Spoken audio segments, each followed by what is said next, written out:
प्रिय छात्र छात्राओं, आज के इस लेक्चर में हम सेनापति का श्लेष वर्णन शीर्षक से लिए गए पदों का पद सार पढ़ेंगे। तो लीजिए, आज हम अपने लेक्चर की शुरुआत करते हैं श्लेष वर्णन शीर्षक में निहित पदों के सार से। आज के इस लेक्चर में मैंने श्लेष वर्णन के 10 पदों को लिया है। तो इन पदों की भाषा ब्रज है। श्लेष का अर्थ होता है चिपकना, अर्थात एक से अधिक अर्थ चिपके होना, यानी कि एक पद में दो अर्थ चिपके हुए आपको मिलते हैं। परीक्षा संदर्भ में आपको दोनों ही अर्थ को स्पष्टतः लिखना है, तभी आपको पूरे नंबर मिलने की संभावना बन पाएगी। संकलित शीर्षक से 10 पदों का सरस वर्णन सार प्रस्तुत है। कवि सेनापति ने प्रथम तरंग का नाम श्लेष तरंग रखा है। इसमें श्लेष अलंकार के चमत्कारपूर्ण प्रयोग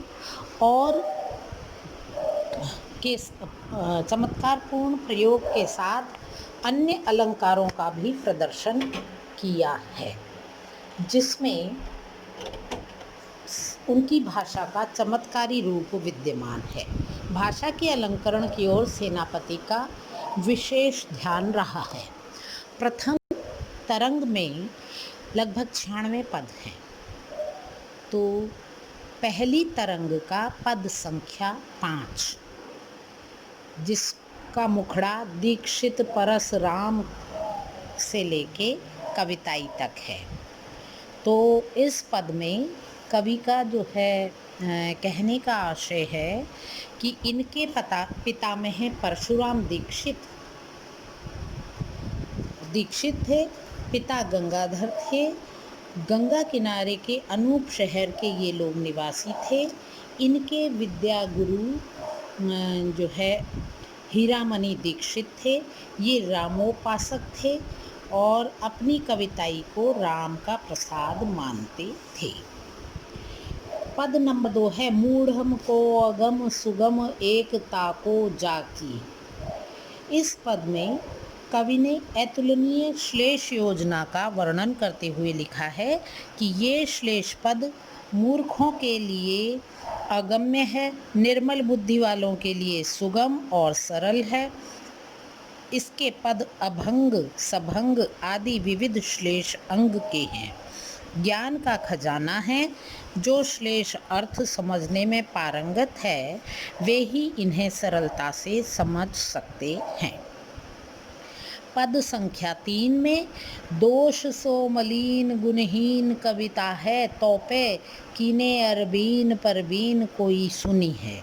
इस पद में कवि सेनापति द्वारा श्री राम और श्लेष वर्णन के पदों को चुनकर गाने का कारण समाया हुआ है। अब है पद संख्या 4। सारंग धुनि सुनावे धन बरसावे मोर मन हर्षावे अति अभिराम है। इस पद में घनश्याम शब्द के दोनों अर्थों का श्लेषमय वर्णन निहित है। पद संख्या 5। लाह सो लसती नग सोहत सिंगार हार, छाया सोन जरद जूही की अति प्यारी है। तो इसमें जो है वसंत और नायिका की दोनों की सुंदरता का अभिराम वर्णन प्रस्तुत किया गया है।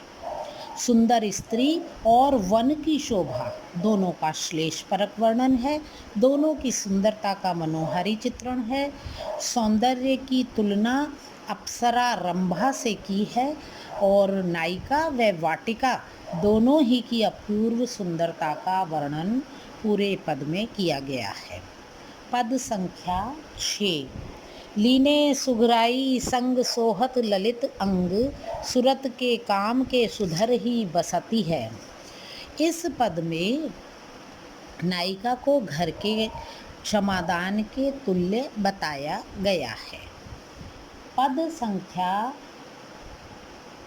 9 में बदन सरोरुह के संग ही जन्म जाको, अंजन सुरंग समताना पर सत है। इस पद के अंतर्गत नायिका के अपूर्व सौंदर्य और फूलों कलियों की सुंदरता का वर्णन, कपोल पर बने सुंदर तिल के सौंदर्य आदि का श्लेषात्मक वर्णन कवि ने किया है। पद संख्या 8 रह गया था। पद संख्या 8 में मुखड़ा है, प्रीतम तिहारे अनगन है अमोल धन, मेरो तन जात रूप ताते निदरत हों। तो इसमें नायिका का परकीय नायिका के संदर्भ में नायक से कथन निहित है। जो नायिका नायक को अधरामृत ना देती है, आप उसी के पीछे हैं, और सर्वस्व दान करने वाली पत्नी की अवहेलना का वर्णन कवि ने किया है। दूसरे पक्ष में निर्धन सुनार का महाजन से कहना कि आप जो लोग आपको शुद्ध सोना तोलते हैं बस उन्हीं से खुश हो जाते हैं, आदि बातों का सुंदर चित्रण है। तो उम्मीद है आपको आज के पद समझ आए होंगे। अब अगले जो है शीर्षक में हम श्रृंगार वर्णन शीर्षक का सार गर्भित अर्थ समझेंगे।